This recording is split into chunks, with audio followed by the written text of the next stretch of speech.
Hello guys, in this video we are gonna upload and display videos in WordPress. So let's get right into it.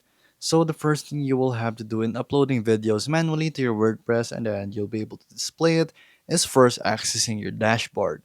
First log in to your WordPress dashboard and your control room. And then from there you have to go to media basically. So once you have media, all you have to do is press this add new button and that's where all your image and videos are. So you have to allow access to that.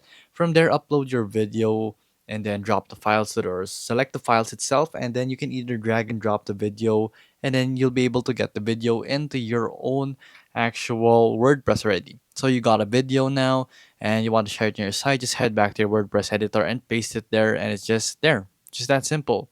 So you can also do embed, and we have a video on how to do that. We can also do YouTube videos if you want to do so right there.